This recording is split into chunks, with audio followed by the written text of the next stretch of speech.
안녕하세요. 매일 오전 10시 새로운 사연을 읽어드리는 담비예요. 개인정보 보호를 위해 실제 사연 일부를 각색하여 소개하고 있죠. 구독, 좋아요는 저에게 큰 힘이 됩니다.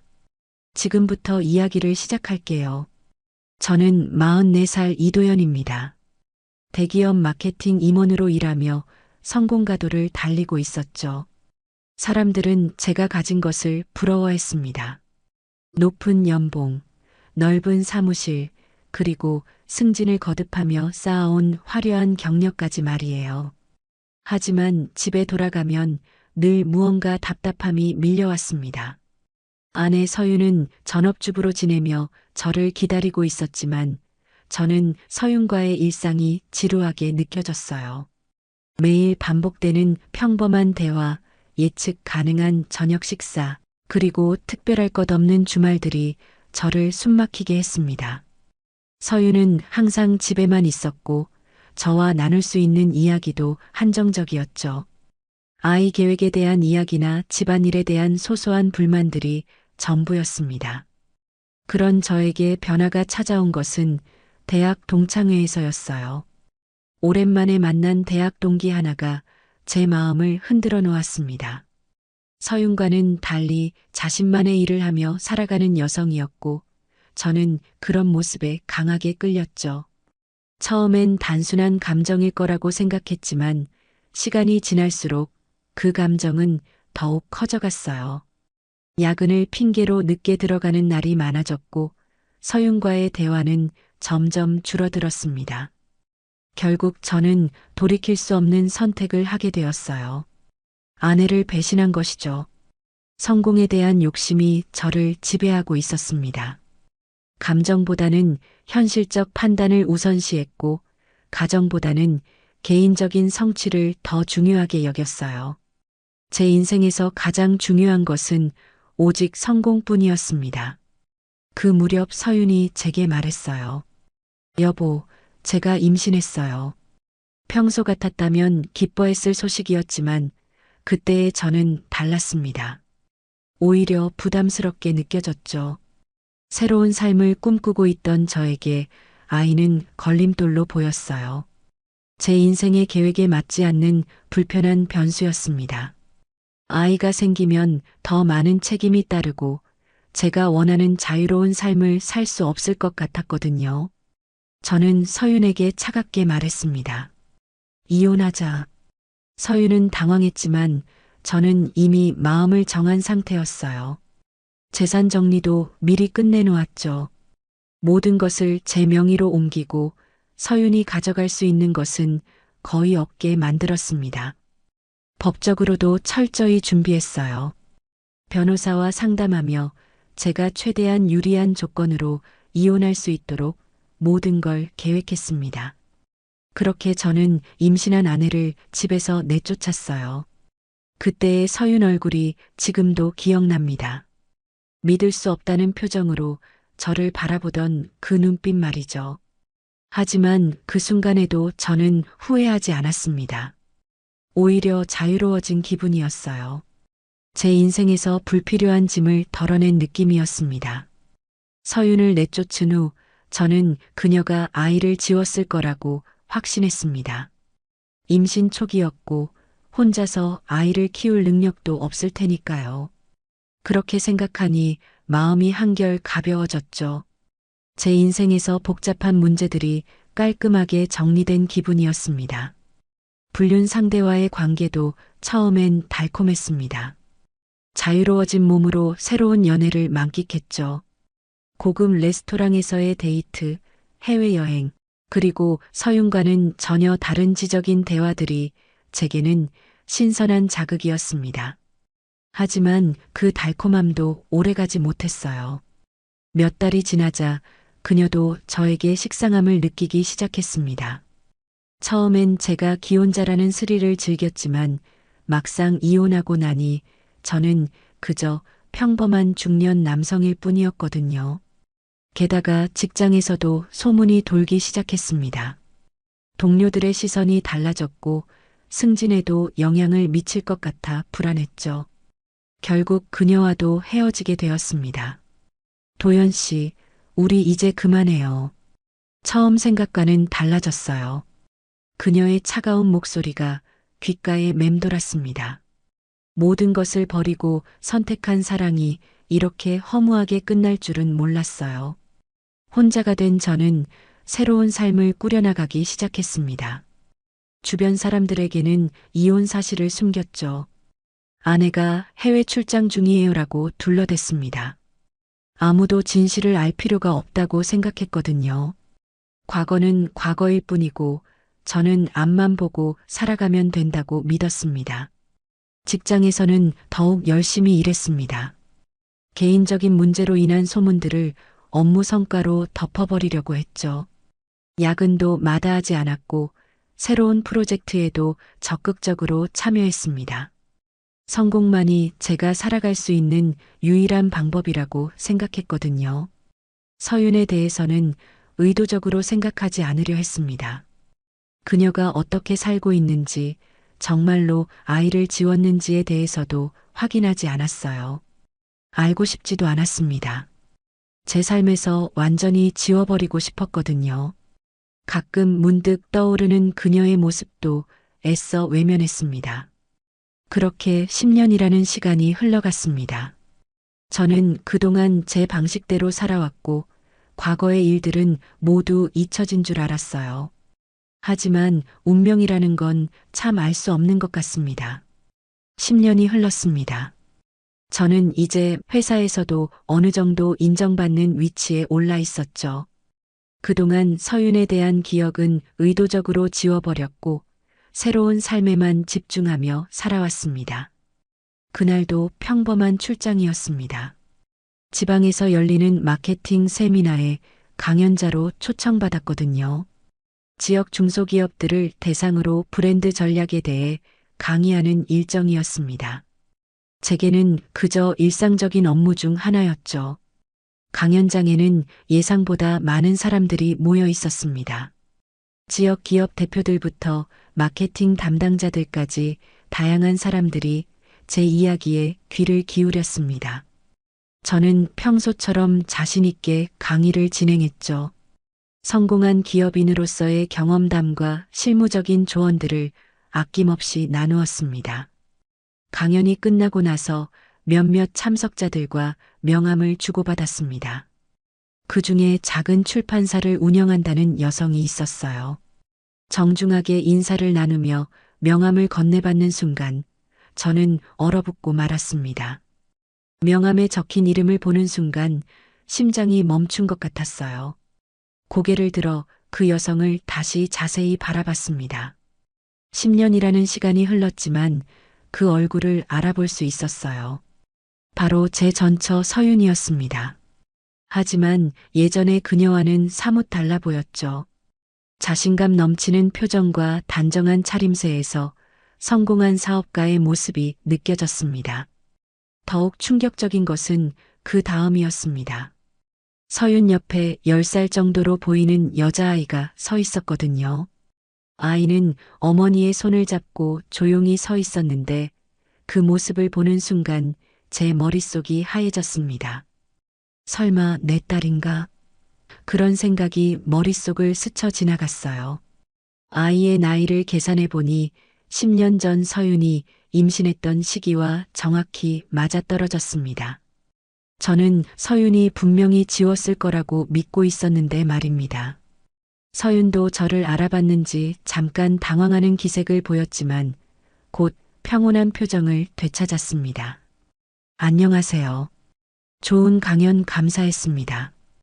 그녀는 마치 처음 만나는 사람처럼 정중하게 인사했죠. 저는 말문이 막혔습니다. 무슨 말을 해야 할지 모르겠더라고요. 그저 서윤과 그 아이를 번갈아 바라볼 뿐이었습니다. 강연장에는 아직 사람들이 남아 있었고 다른 이들의 시선도 느껴졌죠. 서윤은 아이의 손을 이끌며 조용히 자리를 떠났습니다. 저는 그 뒷모습을 멍하니 바라보며 서 있을 수밖에 없었어요. 10년 만에 마주친 전처와 제가 지웠다고 믿었던 아이의 모습이 너무나 현실적으로 다가왔습니다. 강연장을 나온 후에도 저는 한동안 그 자리에서 움직일 수가 없었습니다. 서윤과 그 아이의 모습이 계속 머릿속을 맴돌았거든요. 정말로 제 딸일까요? 아니면 서윤이 다른 남자와 만나서 낳은 아이일까요? 온갖 생각들이 뒤엉켜서 혼란스러웠습니다. 호텔로 돌아온 저는 곧바로 인터넷 검색을 시작했습니다. 한서윤이라는 이름으로 검색해보니 정말로 지역에서 작은 출판사를 운영하고 있더군요. 회사 소개 페이지에는 대표 인사말과 함께 서윤의 사진이 올라와 있었습니다. 10년 전과는 확연히 달라진 모습이었죠.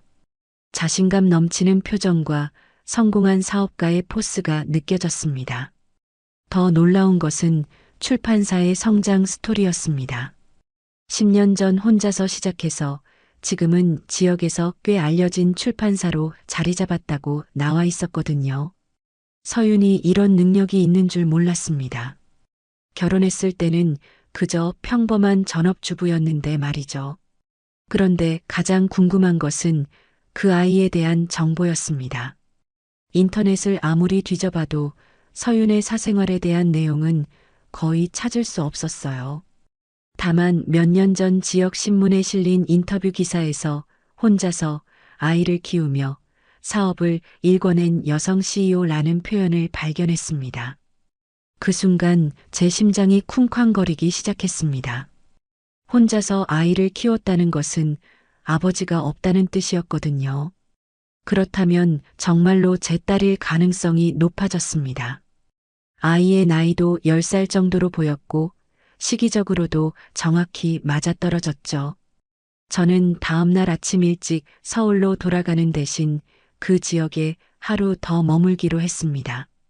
서윤의 출판사 주소를 확인하고 직접 찾아가 보기로 한 거죠. 하지만 막상 출판사 앞에 서니 발걸음이 떨어지지 않았습니다. 유리창 너머로 서윤이 직원들과 회의하는 모습이 보였습니다.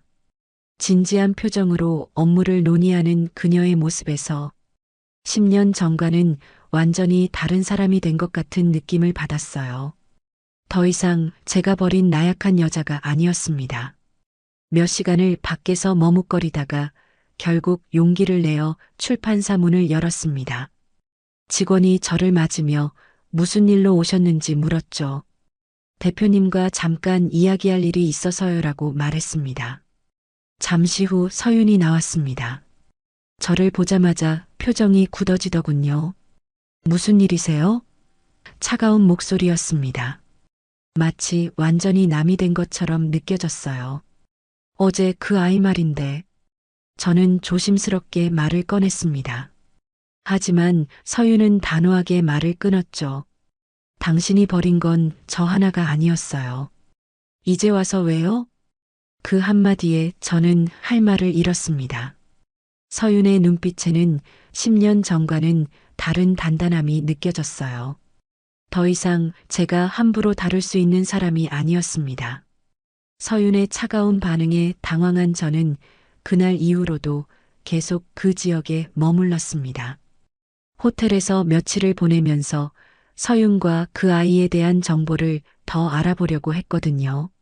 정말로 제 딸인지 확인하고 싶다는 생각이 머릿속을 떠나지 않았습니다. 출판사 근처를 서성이며 서윤의 일상을 관찰했죠. 아침 9시쯤 되면 그 아이와 함께 나타나서 출판사 옆 카페에서 간단한 아침을 먹는 것이 일상인 것 같았어요. 아이는 학교에 가고 서윤은 출판사로 들어가는 패턴이었습니다. 저녁에는 다시 함께 집으로 돌아가는 모습을 볼 수 있었어요. 며칠 동안 관찰한 결과 그 아이의 이름이 유진이라는 것을 알 수 있었습니다. 서윤이 아이를 부르는 소리를 들었거든요. 유진아, 천천히 먹어 하고 말하는 서윤의 목소리가 들렸죠. 이유진이라는 이름에서 성이 이씨라는 것도 확인했습니다. 확실한 증거가 필요했습니다. 저는 은밀하게 유전자 검사를 받을 방법을 고민해 봤어요. 아이의 머리카락이나 침 같은 것을 구할 수 있다면 가능할 텐데 말입니다. 하지만 현실적으로 쉽지 않은 일이었죠. 어느 날 카페에서 유진이 마신 컵을 몰래 가져가려고 시도해 봤습니다. 하지만 직원이 즉시 치워버려서 실패했어요. 이런 식으로는 불가능하다는 것을 깨달았죠. 그러던 중 회사에서 연락이 왔습니다. 제가 예정보다 오래 지방에 머물고 있다는 것을 이상하게 여기고 있었거든요. 더구나 최근에 직장 내에서 제 과거 불륜에 대한 소문이 다시 돌기 시작했다는 소식도 들었어요. 누군가 의도적으로 퍼뜨리고 있는 것 같았습니다. 도연 씨, 즉시 복귀하세요. 인사팀에서 면담 요청이 들어왔습니다. 상사의 목소리는 차가웠어요. 10년 전 일이지만 당시 회사 내 불륜 문제로 물의를 일으켰던 것이 다시 수면 위로 떠오른 거죠. 제가 그동안 쌓아온 모든 것이 흔들리기 시작한 것 같았습니다. 결국 저는 서울로 돌아갈 수밖에 없었습니다. 하지만 유진에 대한 궁금증은 해결되지 않은 채였어요. 돌아가는 기차 안에서도 계속 그 아이 얼굴이 떠올랐죠. 정말로 제 딸이라면 지난 10년 동안 아버지 없이 자란 것일 테고 그 책임감이 무겁게 다가왔습니다. 하지만 동시에 제 인생이 무너지고 있다는 불안감도 커져갔어요. 서울에 도착한 후 회사에서는 예상대로 험난한 상황이 기다리고 있었습니다. 동료들의 시선도 예전과 달라졌고 승진에도 빨간불이 켜졌다는 소문이 돌았어요. 제가 그동안 성공이라고 믿었던 모든 것들이 한순간에 의미 없어지는 기분이었습니다. 서울로 돌아온 저는 회사에서 예상했던 것보다 훨씬 심각한 상황과 마주해야 했습니다. 인사팀에서 요청한 면담은 단순한 확인 차원이 아니었죠. 제 과거 불륜 사건이 다시 수면 위로 떠오르면서 회사 내 분위기가 심상치 않았거든요. 면담실에 들어서자 인사팀장의 표정부터 심각했습니다. 이도현 임원님, 최근 사내에서 임원님과 관련된 부적절한 소문들이 돌고 있습니다. 차가운 목소리로 시작된 면담은 예상보다 길어졌어요. 10년 전 일을 누군가 의도적으로 퍼뜨리고 있다는 것이 명확해졌습니다. 더욱 충격적인 것은 제가 지방에 머물며 전처를 스토킹했다는 소문까지 돌고 있다는 사실이었어요. 누군가 저를 목격했거나 의도적으로 감시하고 있었던 것 같았습니다. 회사 입장에서는 이런 임원을 계속 두기 어렵다는 분위기였죠. 그날 밤 집에 돌아와서도 마음이 편치 않았습니다. 유진이 정말 제 딸인지에 대한 궁금증은 여전했고 동시에 제 인생이 무너져가고 있다는 현실도 받아들여야 했거든요. 그동안 성공만을 추구하며 살아온 제게 이런 상황은 견디기 힘들었어요. 며칠 후 더욱 충격적인 소식이 들려왔습니다. 회사에서 제게 명예퇴직을 권고한 것이죠. 회사 이미지를 고려해서 자발적으로 퇴직해 주시면 좋겠습니다. 상사의 말은 사실상 해고 통보나 다름없었습니다. 제가 그동안 쌓아온 모든 것이 한순간에 무너지는 기분이었어요. 그제서야 저는 처음으로 후회라는 감정을 마주하게 되었습니다. 10년 전 서윤을 버렸을 때는 전혀 느끼지 못했던 감정이었죠. 성공에 대한 욕심으로 가족을 버린 제가 이제는 그 성공마저 잃게 된 것입니다.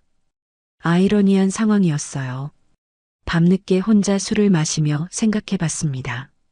서윤이 정말 제 아이를 지우지 않고 혼자 키웠다면 지난 10년 동안 얼마나 힘들었을까요?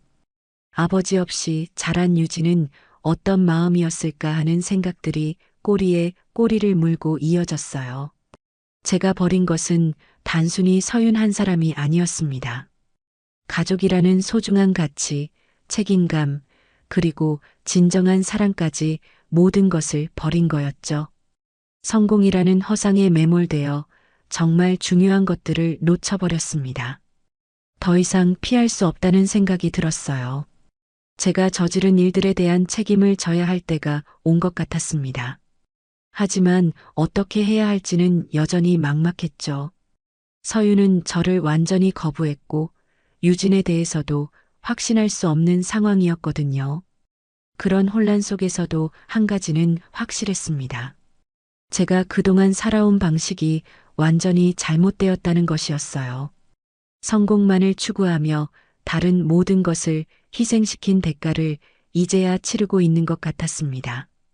회사에서 쫓겨난 저는 인생에서 처음으로 모든 것을 잃었다는 절망감에 빠졌습니다. 그동안 제가 자랑스럽게 여겼던 성공, 지위, 돈까지 모든 것이 한순간에 사라져버렸죠. 하지만 이상하게도 그 절망 속에서 한 가지 분명해진 것이 있었습니다. 서윤과 유진을 다시 만나야 한다는 것이었습니다. 며칠을 고민한 끝에 저는 다시 그 지역으로 향했습니다. 이번에는 스토킹이나 은밀한 관찰이 아니라 정면으로 마주하기 위해서였죠. 제가 저지른 잘못을 인정하고 진심으로 사과하고 싶었습니다. 비록 용서받을 수 있을지는 모르지만 말입니다. 출판사 앞에 서서 한참을 망설였습니다. 서윤이 저를 어떻게 받아들일지 뻔했거든요. 하지만 이번에는 물러설 수 없었습니다. 용기를 내어 출판사 문을 열고 들어갔죠. 직원이 저를 보더니 당황하는 기색을 보였습니다. 아마 서윤이 미리 주의를 주었나 봅니다. 잠시 후 서윤이 나왔습니다. 예상대로 차가운 표정이었죠. 하지만 저는 이번에는 다르게 접근했습니다. 고개를 숙이며 진심으로 말했습니다. 서윤 씨, 제가 잘못했습니다. 10년 전 제가 저지른 일들에 대해 사과드리고 싶습니다. 서윤은 잠깐 당황하는 듯 했지만 곧 단호한 표정을 지었습니다. 사과로 해결될 일이 아니에요. 당신이 버린 건 저 하나가 아니었잖아요. 그녀의 목소리에는 10년간 쌓인 상처와 분노가 묻어났습니다. 유진이가 정말 제 딸인가요? 저는 조심스럽게 물었습니다. 서윤은 잠깐 침묵하더니 차갑게 대답했죠. 그게 중요한가요? 당신은 이미 아버지가 될 자격을 스스로 포기했어요. 10년 전의 말입니다. 그 말에 저는 할 말을 잃었습니다. 서윤의 말이 맞았거든요. 제가 임신한 아내를 버렸을 때 이미 아버지로서의 모든 권리와 의무를 포기한 것이나 다름없었습니다. 지금 와서 혈연 관계를 따지는 것 자체가 이기적인 생각이었죠. 한 번만 딸을 볼 수 있을까요? 저는 마지막으로 간청했습니다. 하지만 서윤의 대답은 단호했습니다. 이 아이 인생에 당신은 없어요. 그리고 앞으로도 없을 겁니다. 유진이는 아버지 없이도 충분히 행복하게 자라고 있어요. 그 순간 저는 깨달았습니다. 제가 찾고 있던 것은 딸이 아니라 제 자신의 죄책감을 덜어낼 방법이었다는 것을 말입니다. 진정으로 유진이를 생각한다면 그 아이의 평온한 삶을 방해해서는 안 되었죠.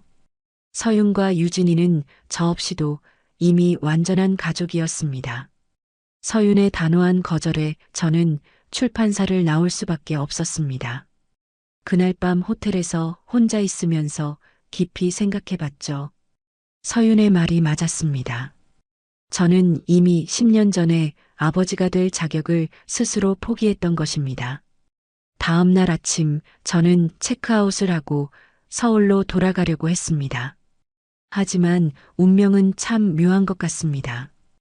호텔에서 나오는 길에 우연히 서윤과 유진이를 마주치게 되었거든요. 서윤은 저를 보자마자 유진이의 손을 꼭 잡고 지나가려 했습니다. 그때 유진이가 저를 올려다보며 말했습니다. 아저씨는 누구세요? 순수한 아이의 목소리였죠. 서윤은 당황하며 아이를 재촉했지만 유진이는 호기심 어린 눈빛으로 저를 바라보고 있었습니다. 저는 무릎을 꿇고 유진이와 눈높이를 맞췄습니다. 가까이서 본 아이의 얼굴에서 제 어린 시절 모습이 겹쳐 보였죠. 확신할 수 있었습니다. 이 아이가 바로 제 딸이라는 것을 말입니다. 하지만 그 순간 유진이가 한 말은 저를 완전히 무너뜨렸습니다. 엄마가 그러셨어요. 진짜 아빠는 우리를 끝까지 지켜주는 사람이래요. 그러니까 아저씨는 그냥 지나가세요. 10살짜리 아이의 입에서 나온 말이라고 믿기 어려울 정도로 명확하고 단호한 말이었습니다. 그 한마디에 저는 할 말을 완전히 잃었죠. 아이 역시 저를 원하지 않는다는 것이 분명했습니다. 10년 동안 아버지 없이 살아온 유진이에게 저는 그저 낯선 아저씨일 뿐이었습니다.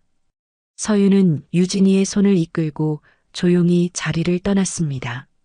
저는 그 자리에 무릎을 꿇은 채로 한동안 움직일 수 없었어요. 제가 그동안 잃어버린 것이 얼마나 소중한 것이었는지 뼈저리게 느꼈습니다. 하지만 이미 되돌릴 수 없는 일이었죠. 그날 이후 저는 다시는 서윤과 유진이 앞에 나타나지 않기로 결심했습니다. 진정으로 그들을 사랑한다면 그들의 평온한 삶을 지켜주는 것이 맞다고 생각했거든요. 제가 할 수 있는 마지막 선택이었습니다.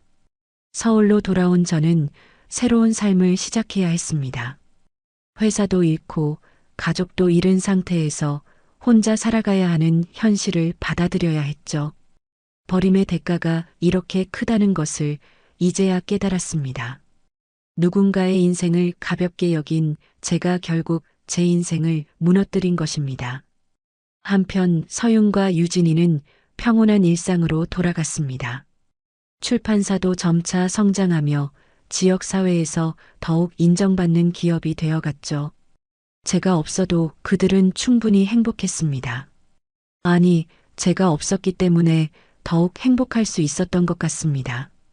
다음 이야기로 또 찾아뵙겠습니다. 오늘도 함께 해주셔서 감사합니다.